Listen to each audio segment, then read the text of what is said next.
اعوذ باللہ من الشیطان الرجیم بسم اللہ الرحمن الرحیم الحمدللہ رب العالمین والعاقبۃ للمتقین والصلاۃ والسلام علی خاتم الانبیاء والمرسلین وآلہ الطیبین الطاہرین۔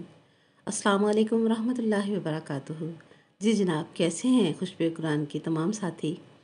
سب کو 13 رجب المرجب کی مبارکباد پیش کرتی ہوں اور اپنے آپ مولا علی علیہ السلام کی کعبے میں آمد پر تمام مومنین کو اور بالخصوص خوشبو قرآن کے ساتھیوں کو خصوصی مبارکباد پیش کرنے کے بعد آپ سے بات کرنا شروع کروں گی کہ برکت، عزت، رحمت اور قبولیت دعا کے لیے یہ مہینہ خصوصی حیثیت رکھتا ہے کہ اس ماہ خاص میں کعبہ آباد ہوا۔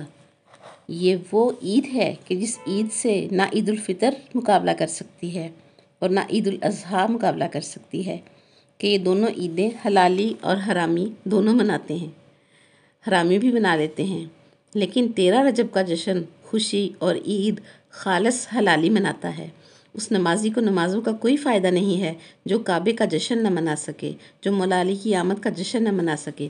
آج کا جشن وہ ہے کہ علی مولا کے آنے کی وجہ سے کعبے کی عزت میں اضافہ ہوا۔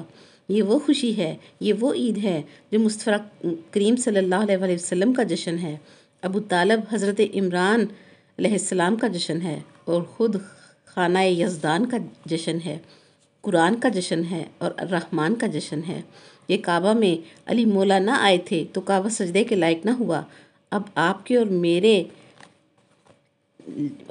میری نمازوں میں اور آپ کے اور میرے کلمے، اذان اور نماز میں مولا علی کی گواہی شامل نہ ہو تو ہماری عبادتوں کا کیا ہوگا؟ جب تک کعبہ میں مولا علی نہ آئے تو کعبہ سجدے کے لائق نہ ہوا تو ہماری عبادتیں قبولیت کے لائق کیسے ہو سکتی ہیں؟ آج قادر قدیر کے گھر میں مولا علی پاک تشریف لائے ہیں۔ علی مولا کے مقابلے میں مانے جانے والے صحابہ کرام میں سے کسی ایک کی بھی تاریخ ولادت کسی کو بھی معلوم نہیں ہے۔ ان کی وفات تو منائی جا سکتی ہے، ان کی ولادت کی تاریخ کسی کو بھی معلوم نہیں ہے، اور نہ ہی ان کی ولادت منائی جا سکتی ہے کہ ولادت اس کی منائی جاتی ہے جس کی ولدیت کا پتہ ہو۔ اور علی مولا کی برابری کا دعویٰ کرنے والے پیر بھی اور ان کے مرید بھی اپنے کسی پیر کا یوم ولادت منا ہی نہیں سکتے، کہ یوم ولادت منانے کے لیے والدین کا ذکر کرنا پڑتا ہے، اور وہ کیا بتائیں گے کہ باپ جو تھا وہ بھی کافر تھا، ماں بھی کافر تھی۔ اللہ اکبر۔ اور علی مولا کا جشن وہ ہے کہ جس کی ابتدا کعبہ سے ہے، اور امتی بوڑھا ہو کر اور اولاد کی شادیاں اور ان کے فرائض سے فارغ ہو کر یہ کہتا ہے کہ اب سب کام ہو گئے ہیں، اب حج کر لیں، اب اللہ کا گھر دیکھ لیں۔ اس لیے سوچ لینا کہ ہماری انتہا کا نام کعبہ ہے اور علی مولا کی ابتدا کا نام کعبہ ہے۔ علی مولا کا سکہ تو عرش پر چلتا ہے۔ کعبے کے سامنے کھڑے ہو کر اللہ کریم سے بھی مانگے تو علی مولا ہی اللہ کے گھر سے نکلتے ہوئے ملتے ہیں، ان کے سوا کوئی اور ہستی نہیں ملتی، کہ فقیر کا کام ہے دستک دینا، گھر سے جو باہر آ جائے اسی کے سامنے فقیر ہاتھ پھیلا دیتا ہے۔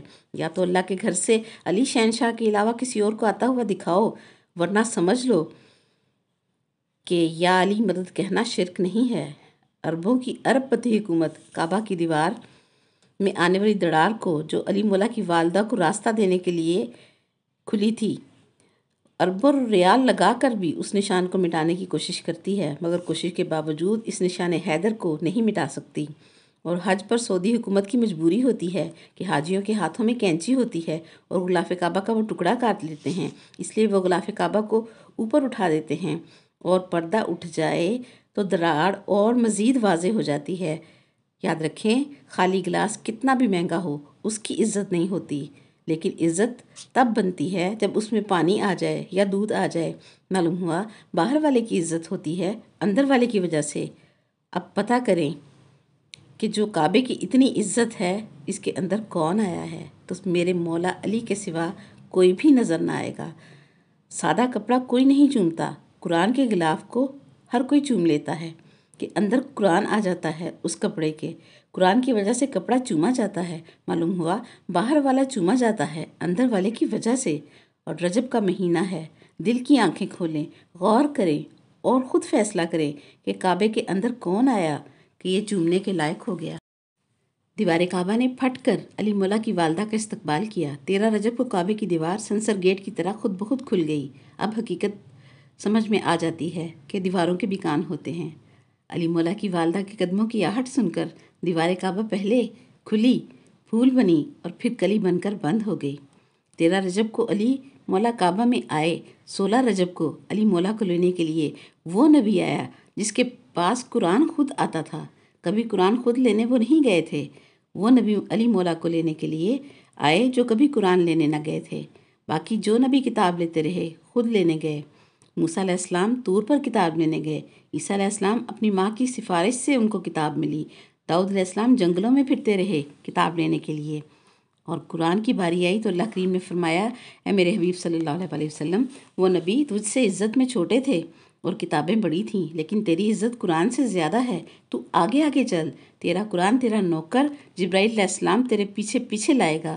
تو گھر میں ہوگا، آیت گھر میں آئے گی، تو میدان میں ہوگا، آیت میدان میں آئے گی، تو غار میں ہوگا، آیت غار میں آئے گی، تو مکے میں ہوگا، آیت مکے میں آئے گی، تو مدینے میں ہوگا اے میرے محبوب صلی اللہ علیہ وسلم، تو آیت مدینے میں آئے گی، تو طائف میں ہوگا تو اے میرے حبیب آیت جو ہے وہ طائف میں نازل ہوگی۔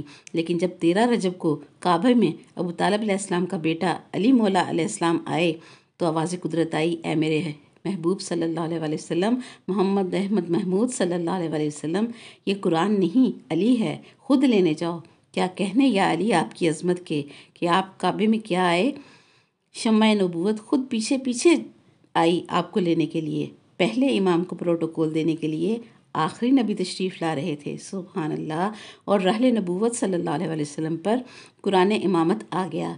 نبی صلی اللہ علیہ وسلم کے ہاتھوں پر علی مولا امامت بن کر آئے۔ آدھا نور آدھے نور سے مل رہا تھا، سبحان اللہ۔ انا والی من نور واحد کی تفسیر ہو رہی تھی۔ ابھی علی مولا کی آنکھیں بند تھیں کہ نبی صلی اللہ علیہ وسلم نے جو ہی اٹھایا، علی مولا نے عرض کی، السلام علیکہ یا رسول اللہ، سبحان اللہ۔ 3 دن کا بچہ، آنکھیں ابھی اس نے کھولی نہیں ہیں، صرف خوشبو نبوت سونگھی ہے اور یا رسول اللہ کہہ کر علی مولا کا سلام کرنا واضح کرتا ہے، اور اس بات کی دلیل ہے کہ یہ دونوں عالین میں اکٹھے رہ چکے ہیں، سبحان اللہ۔ اور علی مولا کعبے میں آئے کیوں؟ یاد رکھیں، ہر چیز اللہ نے اپنے حبیب مکرم صلی اللہ علیہ وسلم کو بن مانگے دی، سوائے علی مولا کے۔ اللہ کریم نے علی علیہ السلام دینے سے پہلے شرط رکھی کہ مانگو گے تو دوں گا، اور اللہ پاک نے قرآن پاک میں خود کہلوایا، کل اے میرے محبوب صلی اللہ علیہ وسلم مانگ، وجل من لدنک سلطانا نصیرا، مجھے غلبہ پانے والا مددگار عطا فرما اپنے لدن سے۔ اب اگر کوئی عرش سے بھی پڑھ کر آئے، کہیں کسی بھی یونیورسٹی سے پڑھ کر آئے اور علی مولا کی مدد کے خلاف بیان دے تو مت سننا، اس کی اطاعت کبھی نہ کرنا، ورنہ ساری محنت اکارت چلی جائے گی۔ محمد مصطفیٰ صلی اللہ علیہ وسلم نے اللہ کریم سے مدد نہیں مانگی تھی، مددگار مانگا ہے۔ وَجَعَلْ مِن لَّدُنْكَ سُلْطَانًا نَصِيرًا، کیا مانگا؟ زبردست مددگار مجھے عطا فرما۔ اور اللہ کریم بھی خود مدد نہیں کرتا، مددگار عطا کرتا ہے۔ ملا کو یہ بات سمجھ ہی نہیں آئی کہ یا اللہ مدد کہہ کر بھی مدد ید اللہ نے ہی کرنی ہے، کہ اللہ کا علی کے علاوہ کوئی اور ہاتھ پوری تاریخ میں ہمیں ملتا ہی نہیں ہے۔ قرآن پاک میں سورہ فتح میں نص ہے اس بات پر کہ سارے ہاتھوں کے اوپر جب علی مولا نے ہاتھ رکھا تو اللہ کریم نے آیت نازل کر دی کہ ید اللہ فوق ایدیہم، سبحان اللہ۔ پورے قرآن پاک میں ایک آیت میں اللہ کریم نے بنی اسرائیل کے ساتھ ہونے کا بیان دیا ہے، اور رب فرماتا ہے، لَئِنْ أَقَمْتُمُ الصَّلَاةَ وَأَتَيْتُمُ الزَّكَاةَ، اللہ اکبر، ضرور اگر تم وہ نماز قائم رکھتے رہے جو پچھلے انبیاء نے قائم رکھی تھی، اور تم وہ زکوٰۃ ادا کرتے رہے جو پچھلے انبیاء نے زکوٰۃ ادا کی تھی، اللہ اکبر۔ اب یہاں سمجھ لیں، ہم پچھلی گفتگو میں بھی سمجھ چکے ہیں کہ ان 14 کا نام لینا، اس خاندان تطہیر کا نام کی مالا جپنا نبیوں کی نماز تھی، اور ہماری نمازوں میں ان کا ذکر نہ ہو تو پھر آپ کی اور میری نماز کہاں جائے گی؟ خدا کے لیے اپنی نمازیں بچائیں۔ اور پھر رب کہتا ہے، وَآتَيْتُمُ الزَّكَاةَ، اور اگر تم زکوٰۃ دیتے رہے ان نبیوں کی طرح جس طرح سے پچھلے نبی دیتے رہے۔ تو یاد رکھیں، پچھلے انبیاء کے زمانوں میں نصاب زکوٰۃ بنا ہی نہ تھا، یہاں رقم دینا واجب نہ تھا، بلکہ مولا علی علیہ السلام کی امامت کی معرفت لوگوں کو دینا تھا، ان کی پہچان، ان کے فضائل، ان کا عرفان، ان کی صفات، ان کے کمال جہاں تک ہو سکے بیان کرو، اور جو ان کا ذکر نہ سنے اور اس ذکر کو دین کی بنیاد نہ سمجھے ان سے تبرہ کا اظہار کرو۔ یہی بات جو ہے، یہی عمل جو ہے آج بھی زکوٰۃ دینے کے مترادف ہے۔ پہلے انبیاء کی بھی یہی زکوٰۃ تھی۔ پھر رب فرماتا ہے اسی آیت میں وَآمَنْتُمْ بِرُسُلِي، اب تیسرے نمبر پر کہہ رہا ہے کہ میرے رسولوں پر بھی ایمان لانا۔ معلوم ہوا رسولوں کی ڈیوٹی تھی کہ پہلے اس خاندان تطہیر کو منوانا، پہلے نبی پاک صلی اللہ علیہ وسلم کی نبوت اور رسالت کا اقرار کروانا، پھر مولا علی کی ولایت کا اقرار کروانا، اور پھر اپنی رسالت کو منوانا۔ پھر رب آگے فرماتا ہے کہ اے بنی اسرائیل وَعَزَّرْتُمُوهُمْ، ان کو دل سے ماننا، ان کی دل سے عزت کرنا، زبانی اقرار نہ کرنا، ان کو دل سے تسلیم کرنا۔ اور پھر فرمایا وَأَقْرَضْتُمُ اللَّهَ قَرْضًا حَسَنًا، اور بنی اسرائیل کو کہہ رہا ہے اللہ پاک کہ ان کے کمالات اور فضائل بیان کر کے تم مجھے مقروض کر لو گے، مجھے اللہ کو قرض حسنہ دے دو گے جس کی واپسی لازمی ہے۔ یاد رکھیں ساری دنیا میں جو بھی اس خاندان تطہیر کا ذکر کرتا ہے، فضائل اور مناقب بیان کرنے اور سنانے کا اہتمام کرتا ہے، خرچ کرتا ہے، وہ رب کو مقروض کر لیتا ہے۔ قرآن پاک کا فرمان کہ لا يتکلمون الا من اذن له الرحمن، پھر فرمانا کہ لمن الملک اليوم للہ الواحد القہار۔ اللہ اکبر، غور کریں تو معلوم ہوتا ہے کہ روز قیامت اللہ کریم خود سوال کرے گا اور خود ہی جواب دے گا۔ یہ فصاحت کے خلاف بات ہے۔ کچھ ہستیاں ہوں گی جن کو قیامت میں بولنے کا اختیار دیا جائے گا، جواب دینے کا اذن ہوگا۔ پھر سورہ رات کی آخری آیت دلیل ہے فضائل علی ابن ابی طالب علیہ السلام پر، کہ اس آیت پر تو خود مولا علی علیہ السلام نے فخر فرمایا۔ اللہ پاک ارشاد فرماتا ہے قُلْ كَفَىٰ بِاللَّهِ شَهِيدًا بَيْنِي وَبَيْنَكُمْ وَمَنْ عِندَهُ عِلْمُ الْكِتَابِ۔ اللہ کریم نے اپنی گواہی رسالت کے برابر اگر کسی کی گواہی رکھی تو وہ ہستی مولا علی علیہ السلام کی ہے۔ یاد رکھیں آصف بن برخیہ کے پاس علم من الکتاب تھا، اللہ اکبر، اور وہ پلک جھپکنے سے پہلے جو ہے وہ ملکہ سبا کا تخت لے آیا تھا، جبکہ پورا علم الکتاب مولا علی علیہ السلام کو نبی کریم صلی اللہ علیہ وسلم نے عطا فرمایا۔ مولا علی کی ولایت کی شان دیکھیں کہ ابا پر اتنے پیوند تھے کہ آخری بار جب درزی پر لے کر گئے کہ کہیں سے پیوند لگا دو تو درزی نے عرض کی مولا پیوند کی جگہ نہیں رہی، تو مولا علی علیہ السلام نے ارشاد فرمایا اے میرے پروردگار گواہ رہنا میں نے اس ابا کو نہیں چھوڑا، یہ مجھے چھوڑ گئی ہے۔ اللہ اکبر۔ اور ہم ان کا نام جپنے والے کتنے دنیا پرست ہو گئے ہیں کہ ہمیں رنگ برنگے کپڑے بنانے سے ہی فرصت نہیں ملتی۔ اور سورہ رات کی آخری آیت میں الکتاب سے مراد صرف قرآن ہی نہیں ہے بلکہ صحف ابراہیم و موسیٰ اور تورات اور انجیل سب الکتاب میں شامل ہیں۔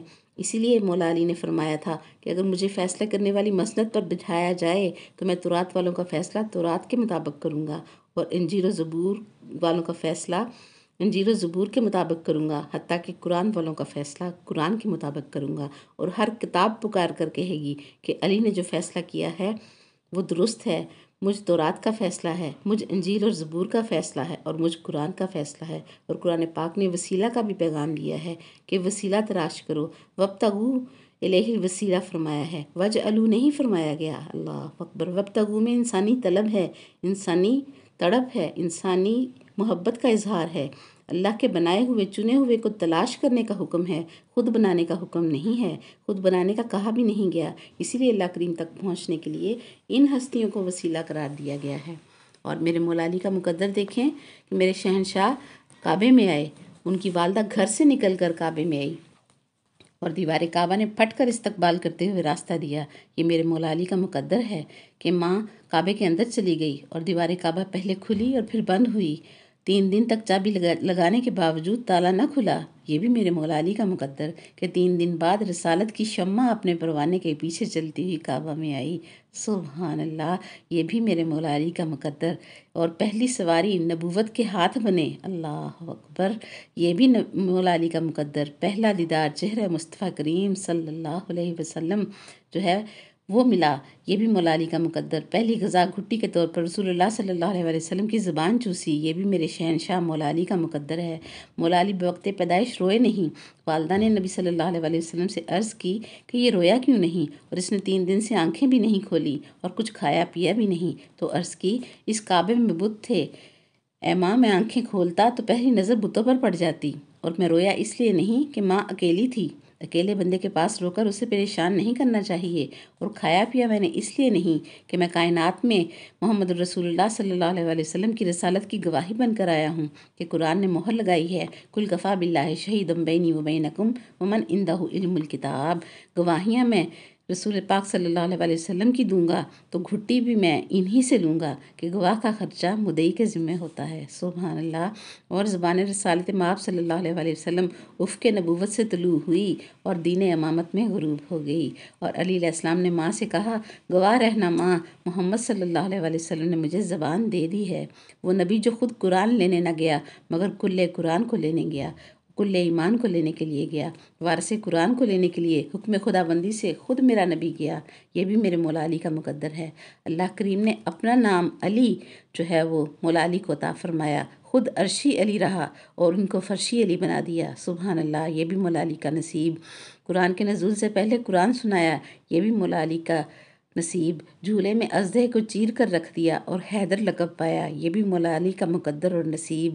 کعبے میں آئے اور جب اژدھا چیرا تو طاقتوری کی علامت بنے، اور نبی صلی اللہ علیہ وسلم کو قرآن سنا کر علم کی علامت بنے، اور دعوت ذوالعشیرہ میں انا ناصرو کا یا رسول اللہ کی آواز سب سے پہلے لگانے والے مولا علی، اور ہجرت کے وقت نبی صلی اللہ علیہ وسلم کے بستر پر سونے والے مولا علی۔ اللہ اکبر۔ بدر کا فاتح بنے مولا علی علیہ السلام، احد کا مالک بنے مولا علی علیہ السلام، خندق فتح ہو تو مولا علی علیہ السلام کے سر صحرا سجے، علی علیہ السلام کا مقدر کہ خیبر کا مرد ہو کر علم نبی صلی اللہ علیہ وسلم عطا کریں اور کہیں کہ اس کو علم ملے گا جو اللہ اور اس کے رسول پر راضی ہے، اور اللہ اور اس کا رسول جس پر راضی ہے، یہ بھی میرے مولا علی کا مقدر ہے۔ مرحب کا قاتل بنے تو مولا علی بنے، حارث کا قاتل ہوئے تو مولا علی بنے۔ اللہ اکبر۔ بہت محبت بھری بات کہ زہرہ ستارہ دروازے پر اترے تو وہ بھی مولا علی کی چوکھٹ ہو، عرش شادی حال بنے تو بھی مولا علی کے لیے، بی بی زہرا سلام اللہ علیہا کا شوہر بنے تو مولا علی علیہ السلام بنے، اللہ کریم نکاح پڑھائے، یہ بھی میرے مولا علی کا مقدر، مصطفیٰ کریم صلی اللہ علیہ وسلم کا داماد بنے، یہ بھی میرے مولا علی کا مقدر، جبرائیل علیہ السلام کا استاد بنے، یہ بھی مولا علی کا مقدر، اللہ کے گھر کا خانہ زاد ہو، یہ بھی مولا علی کا مقدر، دین کا ولی ہو، یہ بھی مولا علی کا مقدر، ابوالحسن و حسین ہو، اور بی بی زینب کبریٰ زینب صغریٰ علیہ السلام کا باپ ہو، یہ بھی مولا علی کا مقدر، ولیوں کا ولی علی کا مقدر، مظہر جلی علی کا مقدر، صراط مستقیم ہو علی کا مقدر، کوثر پلائے نبی پاک صلی اللہ علیہ وسلم کے ساتھ تو یہ علی کا مقدر، ایمان کی علامت ہو تو یہ بھی میرے مولا علی کا نصیب، منافق کی پہچان بنے تو بھی مولا علی کا نصیب، جنت اور دوزخ بانٹے تو بھی میرے مولا علی کا نصیب۔ رشک کرنا چاہیے، قربان جائیں ہم اس ذکر پر کہ جو ذکر کرنے سے ہمارے تمام تر گناہ جو ہیں وہ دھل جاتے ہیں، اور اس نام کو لینے سے ہمارے وجود کا روحاں روحاں پاک ہو جاتا ہے۔ رب العزت ہمیں اہل بیت علیہ السلام کی مودت نصیب فرمائے، اور بالخصوص ہمارے عقیدہ عمل میں ولایت علی ابن ابی طالب کی گواہی اور یقین جو ہے وہ قائم رکھے، اور ہمیں مرتے دم تک اسی عقیدے پر موت نصیب فرمائے، ہمیں، ہماری اولادوں کو اور ہماری قیامت تک آنے والی نسلوں کو لا الہ الا اللہ محمد الرسول اللہ علی ولی اللہ نصیب فرمائے۔ آج کے لیے اتنا ہی، وآخر دعوانا ان الحمدللہ رب العالمین، سبحانک اللہم وبحمدک ونشہد ان لا الہ الا انت نستغفرک ونتوب الیک۔ السلام علیکم ورحمۃ اللہ وبرکاتہ۔